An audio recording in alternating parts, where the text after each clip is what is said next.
안녕하세요. 오늘 저희가 함께 깊이 들여다볼 이야기는 디자인 협업 툴 분야에서 정말 뜨거운 이름이죠. 바로 피그마입니다. 네, 피그마. 특히 최근 몇 달간 이 주가가 좀 예상치 못하게 크게 흔들렸어요.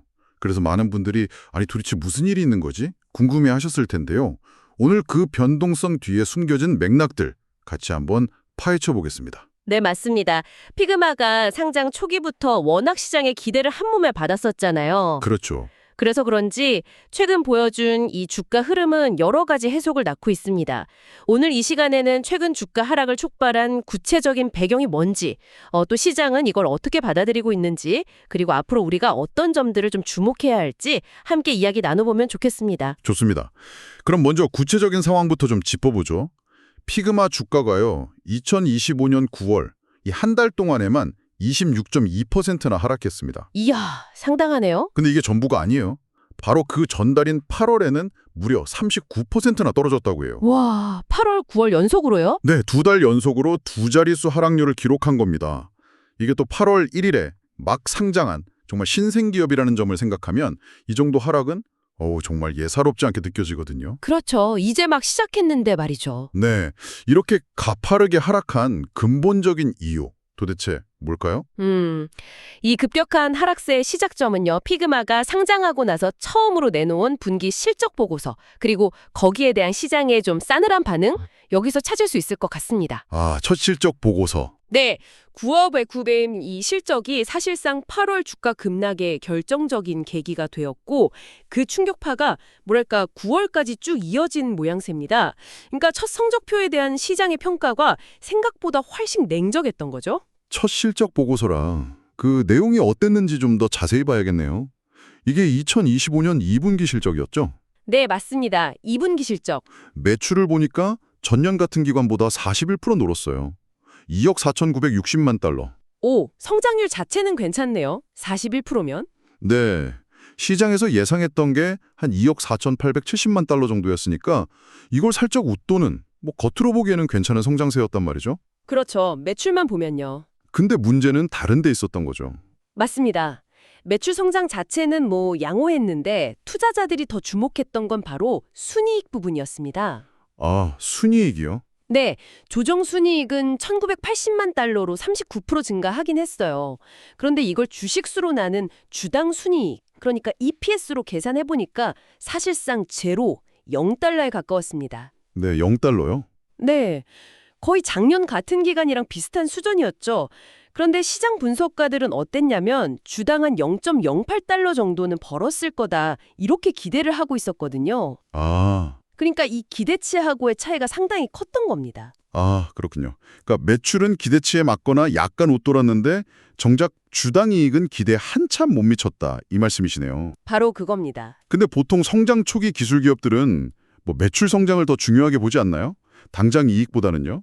그 주당 순이익이 기대보다 낮았다는 이유만으로 주가가 그렇게까지 폭락한 게 조금은 의아하게 느껴지기도 하는데요. 시장이 너무 과민 반응한 건 아닐까요? 충분히 그렇게 생각하실 수 있습니다.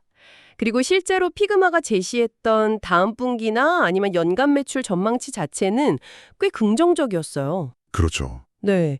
그럼에도 불구하고 시장이 그 매출 성장세나 미래 전망보다도 당장의 이 주당 순이익 수치에 훨씬 더 민감하게 반응했다는 점. 이게 중요합니다. 특히 이제 성장주 투자자들 같은 경우는 미래 수익성을 가늠하는 핵심 지표 중 하나로 이 주당 순이익, EPS의 성장 추세를 굉장히 중요하게 보는 경향이 있거든요. 네, 그렇죠. 당장 이익이 좀 적더라도 성장 기대감이 크면 높은 가치를 부여하지만 그 기대치의 핵심인 EPS 증가세가 예상에 못 미치니까 실망 매물이 확 쏟아진 거죠. 실망 매물. 네, 실제로 실적 발표 바로 다음 날 주가가 19.9%나 급락했고요. 그 이후로도 하락세가 이어지면서 변동성이 상당히 커졌습니다. 그러니까 미래 수익성에 대한 기대치에 뭔가 좀 금이 갔다. 이렇게 시장이 판단했다는 거군요. 네, 그렇게 해석할 수 있습니다. IPO 당시 분위기를 생각해보면 지금 상황이 더 좀 극적으로 다가오네요. 그때 정말 대단했잖아요. 정말 뜨거웠죠. 공모가가 주당 33달러였는데 상장 첫날 거래 마칠 때는 65.57달러까지 치솟았으니까요. 거의 2배 가까이 뛴 건데 와, 그 열기가 아직도 생생합니다. 네, 맞아요. 상장 첫날부터 시장의 기대감이 정말 최고조에 달했었죠. 그런데 그렇게 2달 동안 큰 폭으로 하락했음에도 불구하고 현재 주가가 한 52달러 근처에서 움직이고 있다는 점. 이것도 참 흥미롭습니다. 여전히 공모가보다는 훨씬 높은 수준이잖아요. 그렇죠. 공모가 대비하면 아직도 높죠. 여기서 정말 묘한 대비가 느껴져요. IPO 직후의 그 폭발적인 열기랑 현재 냉정한 조정 국면이 뭔가 공존하는 듯한 모습이랄까요? 이게 일반적인 현상인가요? 아니면 피그마만 좀 특별한 상황일까요? 소위 IPO 거품이라고 부르는 현상, 그리고 그 이후의 가격 조정. 이거는 특히 기술주 IPO에서는 상당히 자주 관찰되는 패턴입니다. 아, 자주 있는 일이군요. 네, 상장 초기에 기대감이 극도로 쏠리면서 주가가 단기 급등했다가 첫 실적 발표 같은 걸 계기로 이제 현실적인 펀더멘털을 반영하면서 조정받는 과정이죠. 피그마의 경우는 아시겠지만 디자인 협업툴 시장에서의 혁신성 또 성장 잠재력에 대한 기대가 워낙 컸잖아요. 네, 기대가 엄청났죠. 그렇기 때문에 초기 주가 상승폭도 가팔랐고 또 그만큼 첫 실적에 대한 실망감도 주가에 더 큰 영향을 미쳤다. 이렇게 볼 수 있습니다. 상장 첫날 주가가 급등하는 경우 그 뒤로 상당 기간 좀 가격 조정을 겪는 경우가 많다는 점을 기억해 둘 필요가 있겠습니다. 기대가 너무 컸던 만큼 그 현실과의 괴리에서 오는 실망감도 그만큼 컸다. 이렇게 해석할 수 있겠네요. 그런 측면이 아주 강합니다. 예. 게다가 현재 주가 수준이 여전히 상당히 높다는 점도 부담으로 작용하고 있어요. 아, 아직도요? 네, 주가가 많이 내렸다고는 하지만 여전히 후행 주당 순이익, 그러니까 지난 12개월 순이익 기준으로 보면 주가 수익 비율, PER이 277배 수준입니다. 277배요. 와. 네, 그리고 매출 대비 주가 비율, PSR로는 28.5배 수준에서 거래되고 있습니다. 시가총액은 여전히 254억 달러에 달하고요. 정말 엄청난 숫자네요. 보통 기술주들이 높은 평가를 받긴 하지만 이 정도면 시장이 피그마의 미래에 대해서 정말 어마어마한 기대를 걸고 있다는 뜻 아닌가요? 정확합니다. 이걸 더 큰 그림 속에서 보면요. 이렇게 높은 밸류에이션 배수는 단순히 현재 실적만으로는 설명이 안 돼요. 그렇죠. 미래의 피그마가 정말 엄청난 속도로 성장해서 지금의 주가를 정당화할 만큼 이익을 크게 늘릴 것이다. 라는 강력한 믿음이 가격에 반영되어 있는 거죠. 네. 바로 이 점 때문에 피그마는 실적 발표 때마다 시장에 아주 예민한 시선을 받을 수밖에 없습니다. 예상치에 조금이라도 미치지 못하는 결과는 곧바로 미래 성장에 문제가 있나? 하는 의구심으로 이어져서 주가에 큰 충격을 줄 수 있는 그런 구조인 셈입니다. 그렇군요. 현재 시장은 피그마의 미래 가치를 아주 높게 평가하고 있지만 바로 그 이유 때문에 단기적인 실적 변동성에는 매우 취약하다. 이렇게 볼 수 있습니다. 그렇다면 현재 주가 수준에 대해서도 여전히 너무 비싸다 이런 의견이 나올 법한데요. 네, 실제로 그런 분석이 있습니다. 한 시장 분석가는 현재 주가가 여전히 비싸다 이렇게 평가하면서 차라리 공모가 줬던 주당 33달러 수준, 거기가 좀 더 합리적인 진입점이 될 수 있다 이렇게 언급하기도 했습니다. 아, 33달러요? 네. 물론 이건 뭐 하나의 의견일 뿐이고 미래는 알 수 없지만 현재 피그마 주가에 상당한 밸류에이션 부담감이 존재한다. 이걸 보여주는 시각이죠. 투자자들이 그 높은 가격을 정당화할 만한 확실한 성장 증거, 이걸 계속해서 요구하고 있다. 이렇게 볼 수 있습니다. 네. 밸류에이션 부담이 크다는 지적은 충분히 일리가 있어 보입니다.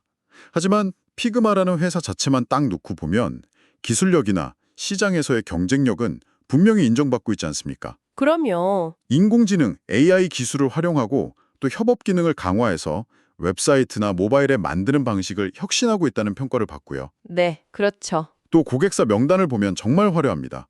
넷플릭스, 듀오링고, 줌, 뉴욕타임스 이런 각 분야 선두 기업들이 피그마를 쓰고 있잖아요. 네, 쟁쟁하죠. 이 기업들은 사실상 어떤 그래픽 디자인 플랫폼이든 선택할 수 있는 위치에 있는데 피그마를 선택했다는 것 자체가 뭔가 강력한 경쟁력을 보여주는 증거 아닐까요? 맞습니다. 그 점은 아주 중요합니다. 그런데 이런 펀더멘털 강점에도 불구하고 주가가 이렇게 흔들리는 걸 어떻게 받아들여야 할지 좀 혼란스럽기도 해요.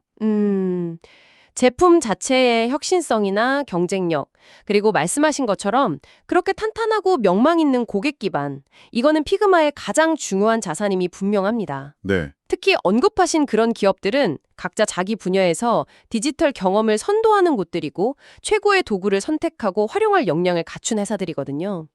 그들이 피그마를 선택했다는 건 제품의 우수성이나 효율성을 아주 강력하게 뒷받침하는 신호죠. 이 점은 뭐 아무도 부인하기 어려울 겁니다. 그렇죠. 정말 훌륭한 제품과 쟁쟁한 고객사를 확보하고 있는데도 주가는 왜 이렇게 힘을 보쓸까요? 결국 모든 게 다시 그 높은 기대치와 밸류에이션 문제로 돌아가는 걸까요? 핵심은 거기에 있다고 봅니다. 아무리 기술력이 뛰어나고 성장 잠재력이 커 보인다 하더라도 현재 시장 가격이 그 잠재력을 이미 과도하게 혹은 너무 앞당겨서 반영하고 있다, 이런 인식이 퍼지면 주가는 조정을 받을 수밖에 없습니다. 마치 아무리 높이 날 수 있는 비행기라도 정해진 고도가 있는 것처럼요. 지금 시장은 피그마에게 질문을 던지고 있는 겁니다. 당신의 잠재력은 인정한다. 하지만 현재의 재무 성과와 가치평가 수준, 이 사이의 간극을 어떻게 설명하고 메워나갈 것인가 하고 말이죠. 그러니까 시장이 피그마의 잠재력을 의심한다기보다는 그 잠재력이 현재 주가에 걸맞은 속도와 규모로 실현될 수 있을지, 여기에 대해서 좀 더 냉정한 잣대를 들이대기 시작했다, 이렇게 볼 수 있을까요? 정확히 그렇습니다. 현재 피그마는 시장으로부터 일종의 현실 점검, 리얼리티 체크를 받고 있는 단계다, 이렇게 해석할 수 있습니다. 현실 점검. 네, 상장 초기에 하늘 높은 줄 모르고 치솟았던 그 기대치가 이제 막 발표되기 시작한 현실적인 재무 수치들과 만나면서 조정되는 과정인 셈이죠. 약간 열광적인 분위기에서 좀 벗어나서 이제는 실제 성과를 바탕으로 기업의 가치를 보다 차분하고 냉정하게 평가하려는 시장의 움직임이 나타나고 있다, 이렇게 볼 수 있습니다. 피그마가 앞으로 꾸준히 시장 기대치를 충족하거나 뛰어넘는 성과를 보여줘야만 현재의 높은 밸류에이션을 유지하거나 어쩌면 더 높여갈 수 있을 겁니다. 네, 오늘 이야기를 종합해보면 피그마의 최근 주가 하락은 상장 후 첫 실적 발표에서 시장 기대에 못 미친 주당 순이익 문제, 그리고 IPO 초기에 형성됐던 과도한 기대감에 대한 어떤 자연스러운 조정 과정, 또 여전히 높은 수준의 밸류에이션에 대한 부담감, 이런 것들이 좀 복합적으로 작용한 결과다, 이렇게 정리할 수 있겠네요. 네, 그렇게 볼 수 있습니다. 그렇다면 이 모든 상황이 피그마와 같이 높은 기대를 받는 기술 기업들에게 시사하는 바는 무엇일까요? 그렇죠. 피그마의 사례는 사실 높은 기대를 안고 시장에 데뷔한 기술주들이 종종 겪게 되는 성장통 같은 걸 보여줍니다. 성장통이요? 네. 실적 발표 하나하나에 주가가 크게 요동치는 모습은 이런 기업들에게서 드물지 않게 나타나죠. 특히 상장 초기에는 시장의 장밋빛 기대와 기업이 실제로 보여주는 성과 사이의 간극, 이게 주가 변동성을 키우는 주요 요인이 됩니다. 그래서 여기서 오늘 이야기를 마무리하면서 여러분께 생각해 볼 만한 질문을 하나 던져드리고 싶습니다. 네, 어떤 질문인가요? 만약 여러분이 이런 단기적인 주가 변동성 속에서도 피그마의 근본적인 사업 경쟁력과 성장 동력이 여전히 견고한지, 그래서 투자자들의 신뢰를 계속 받을 만한지를 판단해야 한다면 우리가 오늘 주로 다룬 재무적인 수치 외에 어떤 비재무적인 지표들에 주목하시겠습니까? 비재무적인 지표요? 네, 예를 들어서 피그마를 실제로 사용하는 활성 사용자 수의 증가 추세는 어떤지, 또 새롭게 출시하는 기능들에 대한 시장의 반응은 뜨거운지, 혹은 어도비 같은 경쟁사들의 움직임 속에서 피그마의 입지는 어떻게 변화하고 있는지, 이런 것들 말입니다. 어쩌면 이렇게 좀 격동적인 주가 흐름 속에서 숫자로만 드러나지 않는 회사의 본질적인 건강 상태, 그리고 장기적인 가치를 가늠하는데 이런 비재무적인 단서들이 또 다른 중요한 열쇠가 될 수 있지 않을까요? 주가라는 숫자 너머에 있는 그 사업의 실제 맥박을 느낄 수 있는 지표들을 함께 고민해 보시면 좋겠습니다.